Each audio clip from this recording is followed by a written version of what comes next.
Political editor हमारे अजय सैनी हमारे साथ इस चर्चा में जुड़ गए हैं। अजय जी, आपका एक बार फिर स्वागत है। सत्यवीर जी, भारत अब जवाब चाहता है, जवाब तो बहुत हो चुके हैं, लेकिन अब भारत आतंक के खिलाफ जो है मुंहतोड़ जवाब की उम्मीद कर रहा है केंद्र सरकार से, जिसको लेकर अभी दिल्ली में सर्वदलीय बैठक चल रही है, जिसकी जानकारी गृह मंत्री अमित शाह और राजनाथ सिंह तमाम नेताओं को दे रहे हैं। इससे पहले उन्होंने राष्ट्रपति द्रौपदी मुर्मू को भी इसकी पूरी जानकारी दी थी। क्या कहेंगे आप? सुष्मिता जी, जिस प्रकार की घटना 22 अप्रैल को हुई है, बहुत ही दुखदायी है और उन सभी परिवारजनों के प्रति हमारी भावपूर्ण श्रद्धांजलि है। और देश बड़ी आशा बड़ी नजरों से देख रहा है कि भारतीय जनता पार्टी की सरकार और आदरणीय प्रधानमंत्री मोदी जी का सशक्त नेतृत्व भारत के अंदर है। उनसे उम्मीद करता है कि जिस प्रकार का ये कायराना हमला किया गया है और जिस प्रकार का घृण्य अपराध किया गया है, इसका माकूल जवाब दिया जाएगा। और हमारी सेनाएं स्वतंत्र है, वो अपनी तिथि तय करें, अपना स्थान तय करें, कितना घातक प्रक्रिया करनी है वो उनको पूरी छूट है। और हमारी सेनाएं लगातार सर्च ऑपरेशन है, उनका कोऑर्डिनेशन बढ़िया है, सिक्योरिटी का कोऑर्डिनेशन अच्छा है, उनका सेना के साथ कोऑर्डिनेशन अच्छा है और माकूल जवाब दिया जाएगा। मैं इतना स्पष्ट शब्दों में कह दूं कि आदरणीय प्रधानमंत्री मोदी जी ने भी आज स्पष्ट कर दिया कि जिन्होंने इस प्रकार का कृत्य किया है उनको तो गुनाह मिलेगा ही मिलेगा, जिन्होंने उनका साथ दिया है उनको भी उसका पूरा का पूरा गुनाह मिलेगा। और ये भी नहीं, मैं इसमें सुष्मिता जी ये बता देना चाहता हूँ कि कश्मीर के अंदर जब से एबॉलिशन ऑफ आर्टिकल 370 और धारा 35 को खत्म किया गया, तब से वहां पर जिस प्रकार का सुकून, अमन, चैन और सौहार्द कश्मीर के अंदर हुआ, वहां की आर्थिक प्रगति और समृद्धि देखने को मिली, वो वहां के बाशिंदों के जीवन में जिस प्रकार का बदलाव आया है और जिस प्रकार का अमन, चैन और सुकून वो चाहते थे वो उनको देखने को मिला। ये उनके सरपरस्त आकाओं को जो आतंकवादी गतिविधियां करते हैं, जो इसमें सम्मिलित होते हैं, जो ये नहीं चाहते कि वहां पर इस प्रकार का वातावरण तैयार हो, उन लोगों ने घृणित अपराध करने का काम किया। हमने आते ही साथ जिस प्रकार से वहां पर आते की पर्यटन कितना अच्छा स्तर पर था, वहां पे शांति माहौल इतना अच्छा चल रहा था। लाल चौक पे जहां पर खून की नदियां बहा करती थी, जहां पे भारतीय जनता फहराने में भी लोगों को डर लगता था, वहां पर आज झंडा तो छोड़िए, वहां पर पर्यटक कितने शांति से, सुकून से, चैन से सो रहे थे, कितने आराम से वहां पर उस वातावरण में वो अपने को आर्थिक रूप से मजबूत कर रहे थे। कश्मीर जिसके लिए जाना जाता है उसके लिए, कश्मीर के लिए वो वातावरण हमारी सरकार ने बना के तैयार किया। और मैं ये भी बता देना चाहता हूं कि जिन्होंने उनका, जैसा प्रधानमंत्री जी ने कहा और गृह मंत्री जी अपने आप वहां पर गए, जहां पे घटना घटी वहां पर गए, उन लोगों से मिले जिनके परिवार के, जिन्होंने अपने परिवारजनों को खोया, जो घायल है उनसे मिले। उन्होंने इस पर कल CCF की मीटिंग भी हुई, उसमें तमाम वो महत्वपूर्ण कदम उठाए गए, चाहे अटारी बॉर्डर को क्लोज करना हो, चाहे जो हमारी सिंधु नदी के साथ जो ट्रीटी है वो उसको खत्म करना हो, यहाँ से जितने भी राजनयिक है पाकिस्तान के उनको वापस भेजना हो, तमाम तरह के ऐसे महत्वपूर्ण कदम। तो ये तो पॉलिटिकल है और जो सेना के स्तर पर होगा वो बहुत अच्छे तरीके से रणनीतिक रूप से कदम उठाए जा रहे हैं। और आने वाले समय में आपको जिस प्रकार से पूरा देश आशा बड़ी निगाहों से देख रहे हैं, आप भी चाहते हैं कि उसको हमें वो आपके सामने भी वो चीजें घटित हो, वो जल्द ही घटित होगी। और इसमें किसी को भी दुविधा नहीं है कि भारतीय प्रधानमंत्री जी का नेतृत्व है, उसको जिस प्रकार से पूरे देश ने जब कहीं संकट आता है तो उनको विशेष रूप से इस विषय में चर्चा में रखा जाता है। और आगे जो भारत के अंदर जो घटना घटी है, मैं बता देना चाहता हूं कि हमारी संप्रभुता पे जो भी कोई अगर इस प्रकार का आक्रमण करने की कोशिश करेगा उसको घातक परिणाम देखने पड़ेंगे। एक एनसीसी के अंदर कुछ पंक्तियां हैं कि कश्मीर के बारे में कि कश्मीर की जो धरती है वो जो हमारे लिए कितनी महत्वपूर्ण है, कश्मीर की धरती रानी है, सरताज हिमालय है, इसके खातिर हम शमशीर उठा लेंगे। सदियों से हमने इसके लिए जिस प्रकार का खून बहाया है, मुझे लगता है कि आने वाले समय में शांति बहाल करने में हमारी सेना महत्वपूर्ण कदम उठा रही है। और उनका जो सर्चिंग ऑपरेशन चल भी रहा है वो आपको आने वाले समय बहुत अच्छे तरीके से दिखेगा। और सरकार लगातार उसमें काम कर रही है। और आज जिस प्रकार से मैं आपको जैसे जिनको आदरणीय प्रधानमंत्री मोदी जी ने आज बिहार के अंदर भी जो एक प्रोग्राम के अंदर कहा है, मैं लाइन बाय लाइन वो बता देना चाहता हूँ, क्योंकि उन्होंने इंग्लिश में कोट किया, उन लोगों के लिए कोट किया जिनको की हिंदी ना आती हो।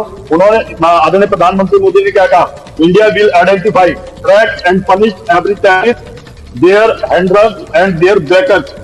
We will pursue them to the end of the earth India spirit will never be broken by terrorism. आप देखिए कि इतना स्पष्ट शब्द में आज हमें प्रधानमंत्री मोदी ने कहा कि इसके सपोर्टर, इसके हैंडलर, इसके ट्रैकर्स कोई भी बख्शे नहीं जाएंगे।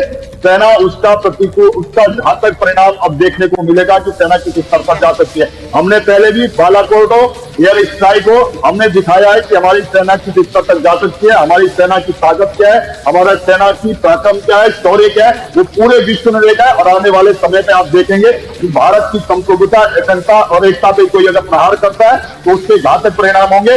आज हमारी सेना स्वतंत्र है, उसको दिल्ली फोन करने की आवश्यकता नहीं है।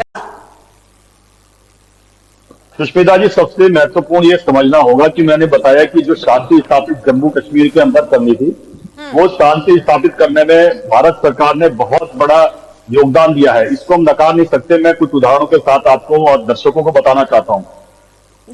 सुष्मिता जी, आप देखें कि जब कश्मीर को यूनियन टेरिटरी बनाया गया, उसके बाद लगातार ये बात हो रही थी कि वहां पर चुनाव होने चाहिए, शांतिपूर्ण और अमन और चैन और सौहार्द में होने चाहिए। स्वतंत्र भारत के बाद 1952 में पहला चुनाव देश के अंदर हमने भी देखा है। कश्मीर में हमने बहुत सारे ऐसे चुनाव भी देखे हैं कि किस प्रकार से वहां पर बूथ कैप्चरिंग होती थी, आतंकवादी कैसे हमले करते थे, कैसे वो जहां पर पोलिंग स्टेशन होता था उसको जला दिया जाता था। इस बार जब चुनाव होते हैं, एक कंकड़ तक आपको फेंकने को नहीं मिलेगा आतंकवादी घटनाएं, तो आप दूर की बात है। और यही नहीं, वहां पर सबसे ज्यादा वोटिंग इस बार के ऐतिहासिक वोटिंग वहां पर हुई है। लोगों ने बढ़ चढ़ के उसमें हिस्सा लिया। ये सबसे महत्वपूर्ण है कि आतंकवादियों और आतंकवादियों के आकाओं को, और जो पैरेलल में जो पहले सरकार चलती थी जम्मू कश्मीर के अंदर, आतंकवादियों के पाकिस्तान परस्त लोगों की जो सरकार चलती थी, उसको जिस प्रकार से लोगों ने नकारा है, लोगों ने अपने समृद्धि की ओर बढ़ने का जो रास्ता तय किया था, जो वोटिंग परसेंटेज सबसे ज्यादा इस बार हुआ, वो उनके पसंद में नहीं आया। यही कारण है कि जो इस प्रकार के आक्रमण किए जा रहे हैं। और मैं ये भी कहना चाहता हूं कि पाकिस्तान डायरेक्टली हमसे युद्ध तो नहीं कर सकता। कई युद्ध उसने करने का प्रयास किया, पीछे से चूड़ा घोपने का उसने प्रयास किया। हमने कई बार शांति वार्ताएं करी, मगर उसने जिस प्रकार का पीछे से चूड़ा घोपा है, विश्वासघात किया है। अब उसको स्पष्ट है कि भारत से तो वो युद्ध नहीं लड़ सकता। इस प्रकार से वो मैं कश्मीर पे इसलिए आ रहा हूँ, एक मिनट उठाइए। अब हम स्पष्ट है कि हमारे आदरणीय प्रधानमंत्री मोदी जी ने एक बार भी इस प्रकार की रणनीति या इस प्रकार की टॉक्स नहीं करी है। हमारा स्पष्ट कहना है कि talks and terrors can't be flow at the same table. वो एक ही स्तर पे नहीं हो सकती। जहां शांति वार्ता हो सकती है और जहां पे कत्ल हो सकता है, वो एक साथ नहीं हो सकता। हमारा स्पष्ट मत है इस बारे में। जहां शांति स्थापित करनी होगी वहां शांति के स्तर से वार्ता होगी, और जहां टेररिस्ट को खत्म करना होगा उस स्तर पर हम जाएंगे। हमें किस स्तर पर जाना पड़ेगा। पहला मैंने आपको बताया कि वहां पर चुनाव में जिस प्रकार का वोट प्रतिशत बढ़ा, लोगों ने श्रद्धा जताई लोकतंत्र के प्रति और संविधान के प्रति, उनको पाचन नहीं हुआ। वहां पर हुर्रियत का जिस प्रकार का और अलगाववादियों का जिस प्रकार का रुख रहता था, कभी भी वो अपने मतलब कश्मीर को कब बंद करना उसके लिए कॉल कर देते थे। आप देखिए 370 और 35 हटने के बाद और जो चुनाव में जिस प्रकार से लोगों ने भागीदारी ली है, उसके बाद से जिस प्रकार से हुर्रियत को लोगों ने नकारा है। तमाम वो लोग हैं जो हाशिए पे चले गए। यही नहीं, 1991 और 90 के दशक में जब वहां पर जिस प्रकार की हमने देखा कि वहां से हिंदुओं को पलायन किया गया, किस प्रकार से वहां पर उनके कत्लेआम किए गए, उस समय के जो आतंकवादी थे, जो बड़े बड़े डीडी नेशनल चैनल, जो उसका बहुत बड़ा नेशनल चैनल हुआ करता था, उसमें वहां जो कहते थे कि हमने इतने पायलट्स को मारा, हमने इतने हिंदुओं को मारा, हमने इतने बलात्कार किया, हमने इतना का शोषण किया, वो वहां पर टीवी चैनलों पे देते थे। उनको किस प्रकार से मनमोहन सिंह जी, मैं इसमें राजनीतिक विषय में नहीं जाना रहा सुषमा जी, मगर जो वास्तविकता वो आपके सामने भी, देश के सामने भी, दर्शकों के सामने आनी चाहिए। मनमोहन सिंह ने रेड कारपेट पे स्पेशल विमान से कैसे उनको वहां पर दिल्ली के अंदर बुलाया था, उनको कैसे नाश्ते पे बुलाया, डिनर पे बुलाया, मगर आज देखिए कि उन्हीं आतंकवादियों को, उन्हीं टेररिस्टों को जेल के अंदर पहुंचाया गया। आज भारतीय संविधान के अनुसार, भारतीय जुडिशियरी के हिसाब से उनको जेल के अंदर सजाया जाता है। हम तो कश्मीर में आप देखिए कि कश्मीर में आज 3.5 करोड़ से अधिक वहां पर पर्यटक गए हैं। किसका लाभ हो रहा है? वहां के लोगों का लाभ हो रहा है, जो पर्यटन से जुड़े हुए लोग हैं, जो वहां पर जिनको आवश्यकताएं है, जिनको की भारत के अनेक कोने से वहां पे जा रहे हैं। अगर वहां पे कोई इन्वेस्टमेंट भी हो रहा है, कोई पर्यटन के नाम पे कोई जा रहा है, तो लाभ किसको हो रहा है? जम्मू कश्मीर को ही लाभ हो रहा है। अब ये सारा का सारा जब जम्मू कश्मीर एक शांत बन चुका है, शांत प्रिय स्टेट बन चुका है, और भारत का सरताज है, और भारत का भौगोलिक दृष्टि सबसे महत्वपूर्ण स्टेट है, अब उसको इस स्थिति में ले आया है कि वो बिल्कुल शांति की स्थिति में पहुंच चुका है। तब इस प्रकार के कारनामे हमले जब होते हैं तो हम इससे घबराएंगे नहीं। हम चुनौती के रूप में स्वीकार करते हैं। सत्यवीर जी, अगर इलेक्शन में कोई हंगामा नहीं हुआ, किसी तरह की कोई हिंसा नहीं हुई थी तो क्या केंद्र सरकार की जिम्मेदारी खत्म हो गई? 10 लाख सुरक्षा बल था ना आपका। जब पर्यटक वहां जा रहा है, वो प्रधानमंत्री नरेंद्र मोदी के भरोसे पे ही तो वहां जा रहा था, गृह मंत्री अमित शाह के भरोसे पे तो जा रहा था कि अब कश्मीर हमारा सुरक्षित है। फिर उनकी सुरक्षा की जिम्मेदारी किसकी थी? सरकार की नहीं थी? सुष्मिता जी, मैं आपको भी स्पष्ट कर दूं, प्रत्येक नागरिक की सुरक्षा की जिम्मेदारी भारत सरकार की है। हमसे इससे हमने ये नहीं कहा कि हमारी जिम्मेदारी। इतनी बड़ी तादाद में पर्यटक आता है, वहां पे कोई किसी तरह की कोई सिक्योरिटी नहीं होती आपकी? मेरे सुन लीजिए, पूरे जम्मू कश्मीर के अंदर लोगों को सुरक्षित रखा गया है। वहां पर किसी प्रकार से ये वातावरण नहीं है कि वहां के लोगों को असुरक्षा महसूस हो। और मैं ये बता देना चाहता हूं, आप ये देखिए कि तो वहां पर जब से धारा 370 और 35 से हटी है, मैंने फिर कहा आपको, जिस प्रकार का शांति का माहौल वहां पर स्थापित हुआ है वो अपने आप में ऐतिहासिक है। और यही नहीं, जब कोई आतंकवादी वहां पर मारा जाता था, किस प्रकार से जनाजे निकाले जाते थे उनके लिए, किस प्रकार से उनके लिए बड़ी बड़ी रैलियां निकाली जाती थी, किस प्रकार से मस्जिदों से अनाउंस होता था, किस प्रकार के कॉल बुलाए जाते थे। आप देखिए कि उसके बाद से एक बता दीजिए जनाजा निकला हो, किसी प्रकार का पथरा हुआ हो, किसी प्रकार के सेना के ऊपर किस प्रकार हमारी सेना उड़ाकर वापिस आ इसमें कहा। बिल्कुल सत्यवीर जी, आप कुछ कह रहे थे। स्मिता जी, मैं चाहूंगा थोड़ा सा फ्रेम पे लाएं तो थोड़ा अच्छा रहेगा। स्मिता जी, मैं सबसे महत्वपूर्ण ये है कि जो घटना घटी है उसका तो कोई विकल्प है नहीं कि ऐसा जो दुख के अलावा इसमें सेना जो कार्य कर रही है उससे तो कार्य कर रही है।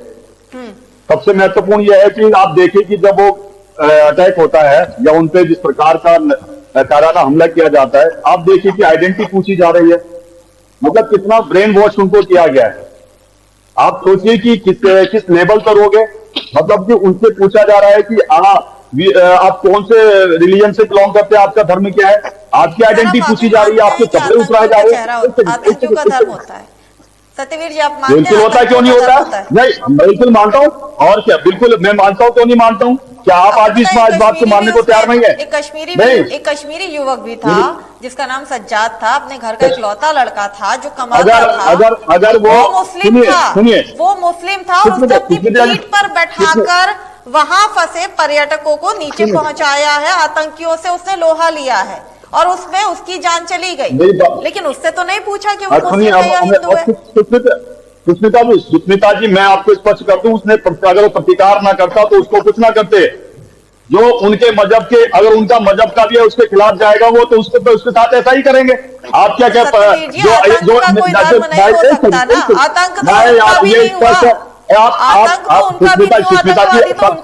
चाहता तो छोड़ देता ना उन्हें। सुष्मिता जी सुनिए जी, आप वही बात कर रहे हो जैसे अमेरिका कह रहा था कि 26/11 से पहले की टेररिज्म नाम की कोई चीज ही नहीं होती, आतंकवादी कोई चीज ही नहीं होती। उसी प्रकार से जब उसके पास 26/11 का हमला होता है तो उसके बाद वो सीधा बोलता है आतंकवाद नहीं बोलता, इस्लामिक टेररिज्म बोलता है। इस बात को समझना बहुत आवश्यक है कि और इस शब्द को इजाद करने वाला भी केवल और केवल अमेरिका है, जो अपने आप को सबसे शक्तिशाली, सबसे सुरक्षित, सबसे मजबूत देश अपने आप को समझता था। जब पेंटागन धराशायी हुए तो उसने सीधा बोला इस्लामिक टेररिज्म। उसके बाद 20 वर्षों तक जिस प्रकार से उसने तालिबान हो, अफगानिस्तान के अंदर हो, सीरिया के अंदर हो, अन्य जगह पे उस प्रकार से वो आक्रमण कर रहा है। जब मन करता है उन आतंकवादी देश के आपको पे जाता और उसके बाद प्रेस रिलीज करता है, क्या बोलता है इस्लामिक टेररिज्म।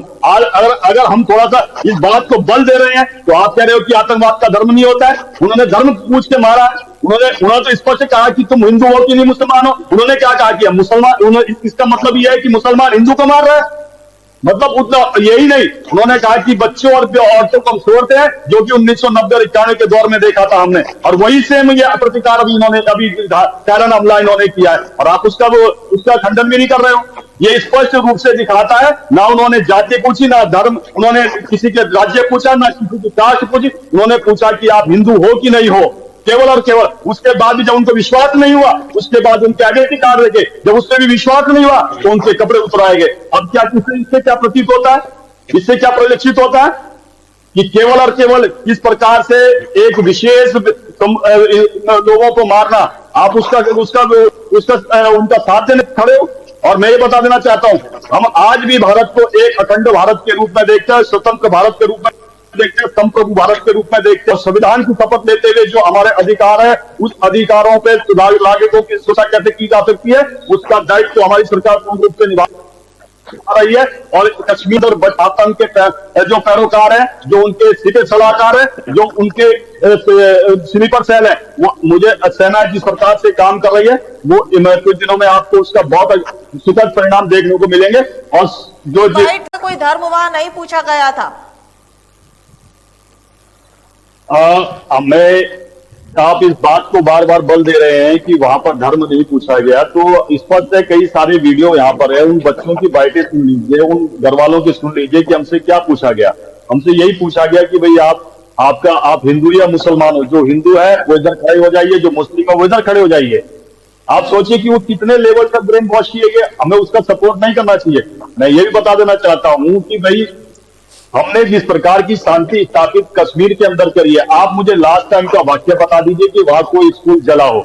मुझे बता दीजिए, एक वाक्य बता दीजिए कि 2019 के बाद से जब उसका जब धारा 370 और 35 को समाप्त किया गया, एक स्कूल का ऐसा प्रकरण बता दीजिए कि वहां पर कोई स्कूल जला हो, कोई स्कूल बंद हुआ हो, कोई कॉल बुलाया गया हो, कोई पत्थरबाजी किया गया हो, कोई वहां आतंकवादियों के जनाजे निकाले गए हो, कोई उनके लिए नमाजें अदा की गई हो। तो पर्यटक जड़ से खत्म होना चाहिए, यही हर एक भारतीय की दिल से इच्छा है। बहुत हुआ सुष्मिता जी, भारतीय परंपरा के अनुसार मैं अंत में यही कहना चाहूंगा कि जब जब नारियों के सिंदूर के साथ किसी प्रकार की आंच आई है, तब या तो सोने की लंका राख हुई है या महाभारत का युद्ध हुआ है। और अब जिस प्रकार से अभी हमारी नारियों के सिंदूर के साथ जिस प्रकार का दुर्व्यवहार किया गया है, इनकी 10-10 पीढ़ियां याद करेगी कि भारतीय नारियों के सिंदूर के साथ खिलवाड़ करना भारत की संप्रभुता, अखंडता और एकता पर अगर किसी प्रकार की आंच आती है तो भारत किस स्तर तक जा सकता है, वो आने वाले समय में आपको घातक परिणाम देखने को मिलेंगे। और भारत में पूर्ण रूप से आश्वस्त हूं, भारत की जनता भी बड़ी आश्वस्त है कि आदरणीय प्रधानमंत्री मोदी जी का नेतृत्व है, जो वो कहते हैं वो 100% करते हैं। आपको आने वाले समय में वो स्पष्ट रूप से दिखाएगा। ये पहला ऐसा प्रधानमंत्री है जो जनसभा के अंदर कहता है कि जो आक्रमण हमारे पर हुआ है वो भारत की संप्रभुता पे हुआ है, उसका प्रतिकूल और घातक परिणाम उनको देखने को मिलेंगे, जिन्होंने ये इस प्रकार के कारनामे करने का काम किया है। मैं फिर कहना चाहता हूं कि कश्मीर में फिर से जो हमारा प्रयास है वो रंग लाएगा, वहां पर फिर से शांति, अमन और चैन और स्वाद आपको देखने को मिलेगा।